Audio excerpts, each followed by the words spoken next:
Hello, everyone. Happy Wednesday. I'm Christina Pan. Welcome to my LinkedIn Live podcast. I'm an executive coach, and I specialize in helping CEOs, founders, and senior executives get strategic clarity and confidence in your journey pioneering where there are no precedents. We strategically leverage your zone of genius for your next 10x. This is the last of my podcast series on Wednesdays, 4:30 p.m. Pacific. You can find all my podcast episodes on YouTube. The last 3 episodes in this series were about first principles, reframing naysayers, and impossible goals. And all these were in context of applying it to you personally for your highest leverage. Each podcast is about 15 to 20 minutes, and I will open a Q&A for 5 minutes at the end if I see any questions in the comments. So don't be shy. Feel free to post questions or even just comments in the comments. So 2 outcomes for this podcast series. 1, I want to spark your mind with non-obvious insights on relatable obstacles that block leaders who are leading the next stage of AI innovation and growth, pioneering where there are no precedents. And 2, if you want to close these gaps for you, I invite you to explore partnering with me in an executive coaching journey to be higher leverage with your zone of genius and create outsized impact in ways that only you can create. So today, I want to spark your mind on a surprising blind spot on negative framing and how it could be a shadow of strategic and analytical strengths, and why it could be blocking your best inventive thinking and decision making. So Elon Musk made this joke at Davos, and it speaks to this blind spot that I commonly see. Elon said, "For quality of life, it is actually better to err on the side of being an optimist and wrong, rather than a pessimist and right." Yes, so let me say that again. It is better to err on the side of being an optimist and wrong, rather than a pessimist and right. I didn't expect this of Elon, and I like how he ended with some humor. He said this at the end of his fireside chat with Blackstone CEO Larry Fink at Davos recently. And I think, in my personal point of view, why everyone laughed at this is because we can all relate to how human it is to fall into negativity bias. Which leads me to the first non-obvious insight I want to share with you today, which is a surprising blind spot is how often we default to a negative framing and how negative you can be about yourself and others. One of my CEO clients said this was one of the most surprising blind spots from our executive coaching journey together thus far. He said, "The amount of things you asked me to reframe in this process is amazing to me. You know, how tough I've been on myself and others." This was coming from my clients. And he also had a lot of self-compassion, which I love. He said, "It's just human." And so, one, I want to say recognizing this blind spot is a breakthrough in itself. Like, to be able to recognize this pattern in yourself from externalizing and strategizing together. You know, I'm your sounding board, reflecting back to you various thought patterns. And he also has strategic in his zone of genius. So pattern recognition is one of his top natural gifts. You know, many of my clients actually have strategic in their zone of genius. I also have strategic in my zone of genius. So when we're a sounding board together, our combined strategic is like on the level of like, "Ain't no stopping us now," you know, like that 1970s song. And also, it's not just us or my clients who might have this gap holding back your highest impacts. Jensen Huang also relatably deals with this on a daily basis too. He talked about this on Joe Rogan's podcast recently. Jensen said, "I have a greater drive from not wanting to fail than the drive of wanting to succeed." He said, "The world has just heard me say that out loud for the first time, but it's true. Fear of failure drives me more than the greed or whatever it is, you know, the success side." And so this leads me to my second non-obvious insight.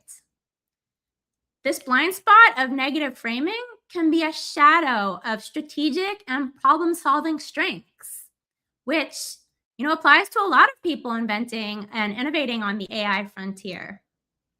I mean, that's why you are pioneering and inventing things. It's because of those strategic strengths. And so one of my clients talked about it in this way. He said, I have historically seen a lot of problems, not opportunities, or gaps in capability, gaps in progress, or gaps in profitability. The McKinsey way is to find problems and then show you how you can get past them. It's not just McKinsey. This is just engineering. Any inventive solution is to figure out what the problem is and find a solution. And so the flip side is your strength can become a shadow when you over-index in this strength.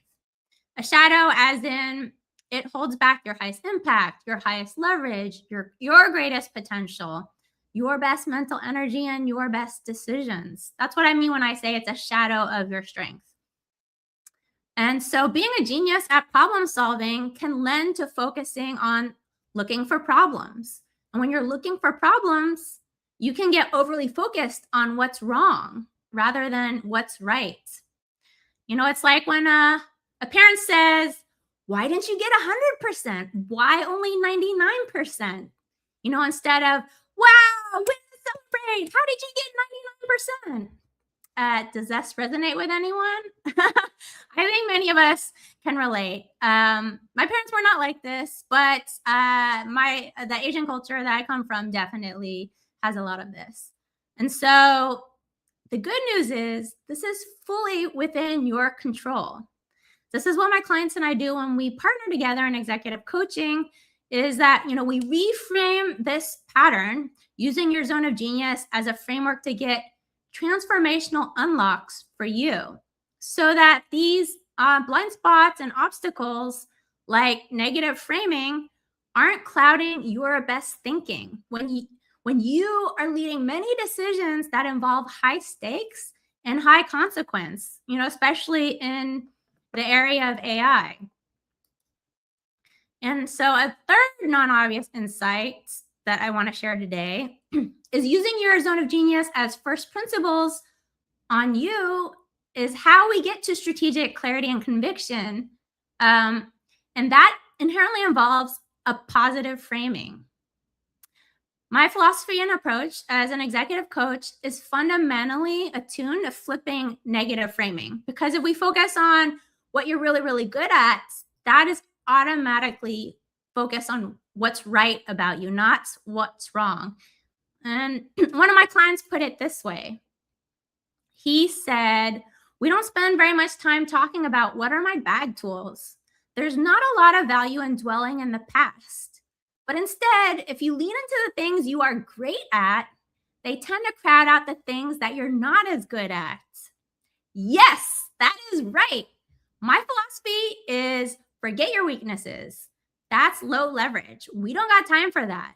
And as my client said, when we focus on your zone of genius, it naturally crowds out worrying about weaknesses. We do want to be aware of them, of course, and that's where strategizing about finding teammates and partners who complement your zone of genius comes into play. But, I find that most people are not maximizing their zone of genius. There are major parts of their zone of genius that are underutilized. And so there is so much more opportunity that to be tapped into in terms of maximizing your zone of genius instead of worrying about what's wrong. And so why does this all matter? It matters because I want to ask you, and you could ask this of yourself at every decision, are you deciding from faith or fear? Because fear restricts rather than expands who you are. I love this quote. I got it from a Jay Shetty meditation, and he was quoting Dr. Matthew James from Psychology Today. But that definition of fear is so perfect, that fear restricts rather than expands who you are. So if you're not sure if you're deciding from fear or not, you can ask yourself, Does this feel like it's constricting me or expanding me? And it makes a huge difference in your decision making if you're deciding from expansion and spaciousness, versus contraction or constriction. Um, and I know there are definitely a lot of high stakes in this journey. Um, and you can have your back against the wall and still decide from expansion, not contraction or fear. And I say that because some entrepreneurs have a pattern of believing that um, that is what is keeping them in momentum, is that, survival mode or being driven from fear of failure, which is actually, what Jensen Huang said. And so um, here's an example of how this could affect how you speak to yourself and your decision making. If you are thinking from fear or a negative frame, that is keeping you in place or even maybe putting you backwards, you might say, like, oh, why is this happening to me? Why is this happening to me? Here is a reframing for putting yourself in more expansive mindset. Instead of saying, why is this happening to me? You could say, I am leveling up like in Super Mario Brothers. I'm just hitting a new obstacle. I got through some fireballs.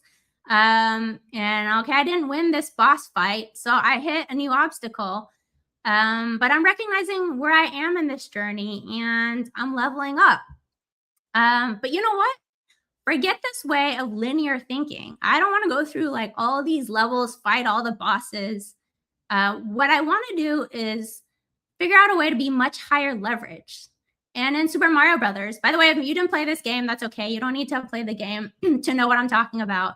But there is something called warp zones. And basically, it's a secret way to jump and skip worlds to finish the game faster. And so, my analogy for you is, how do you ask yourself, how do I get to these warp zones? um, and, in line with this framing, I would ask you to speak to yourself like, I'm using my zone of genius and leveraging executive coaching and a sounding board to find my version of warp zones. These are non-linear paths that get me an exponential leap to my 10x or my next 100x. How do I get to my own version of warp zones to get to that level 100 boss? Okay, Super Mario Brothers did not have 100 levels, but you get what I mean. That is the kind of positive framing you could have in your brain instead of a negative framing like, oh, I'm so screwed, man. This deal fell through. It's over. Why is this happening to me? Do you see the difference? I just wanted to spark your mind on what that could look like for you and the possibilities. Okay. And so the last thing related to all this that I want to spark to your mind on is a reframing on energy management, in the vein of, how do you manage your mental energy when you find yourself caught in the loop of negative framing? And so I just want to share my screen. I love this AI Buddha that has gotten very popular on Instagram very quickly. It's AI, not a real person.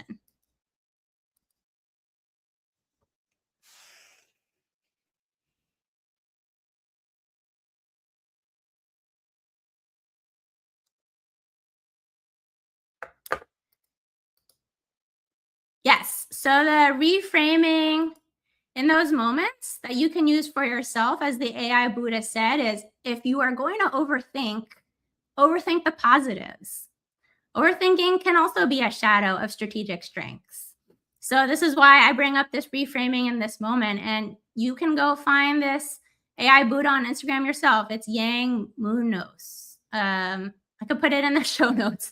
But basically, yeah, in those moments of negative framing, tell yourself, if you're going to overthink the positives. Our brain can only have one thought at a time. And so why not make it a positive one? So how about you?